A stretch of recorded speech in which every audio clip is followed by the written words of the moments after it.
for those of us that have been, in this issue for a very long time. The WHO has been stating over the last couple of years now that the, vaccine hesitancy, the vaccine risk awareness movement is the most dangerous threat to public health. So I think that this statement meant a lot to those of us that have been in this fight. Let's take a listen to this. Because they have failed to make the requested and greatly needed reforms, we will be today terminating our relationship with the World Health Organization and redirecting those funds to other worldwide and deserving urgent global public health needs. Pretty amazing statement. The United States of America withdrawing funds from the WHO. We just did an entire show, if anyone hasn't seen it, looking, I think it was the second week of January, about the meetings that the WHO had behind closed doors, discussing how to try and stop this growth of people questioning vaccines. Many people wondering whether this pandemic was a part of a plan to push an agenda to force vaccinate all of us, and now Donald Trump is stepping down. The WHO, what else is going on? What does this news mean?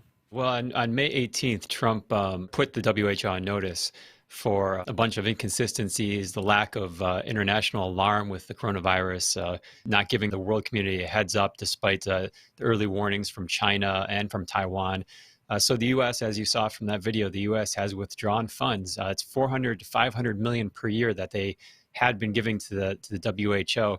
Now, that leaves the Bill and Melinda Gates Foundation and their vaccine arm, Gavi, Vaccine Alliance, as really the top funders now. There's a couple of, the UK is in there as well, and Germany, but together, Bill and Melinda Gates and the Gavi is number 4, Bill and Melinda Gates number 1. So between those two, you have that going on. So that's a big story. And, further, the WHO flip-flopped on mask wearing. So the WHO came out and gave guidance, and they said, quote, "There is currently no evidence that wearing a mask, whether medical or other types, by healthy persons in the wider community setting, including universal community masking, can prevent them from infection with respiratory viruses, including COVID-19.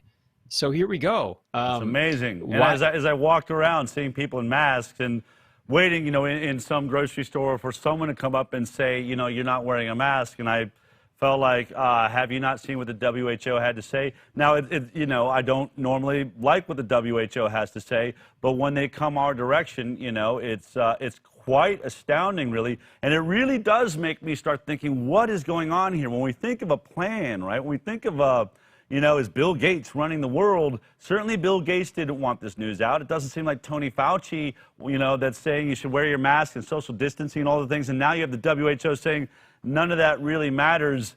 I wonder, is this on purpose? Is it chaos? I mean, we really cannot. What we do know is that these agencies we trusted, really trusted coming into this, are now all over the map. The science is all over the map. They keep changing their story. We even have shown videos where Fauci said, yeah, a mask doesn't do anything for you just a few months ago. Then now saying, oh, it's really important you wear one.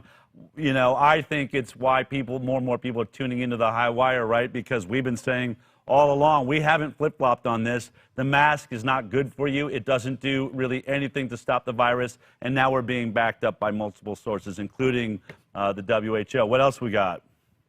Right. And keep in mind, too, the CDC is still recommending universal masking. So it's almost like an unintentional gaslighting by these agencies with the information. If you like that clip, then be sure to check out our live broadcast of The High Wire every Thursday morning at 11 a.m. Pacific Time. You can watch it on Facebook, YouTube, iTunes, and Twitter. We'll see you there.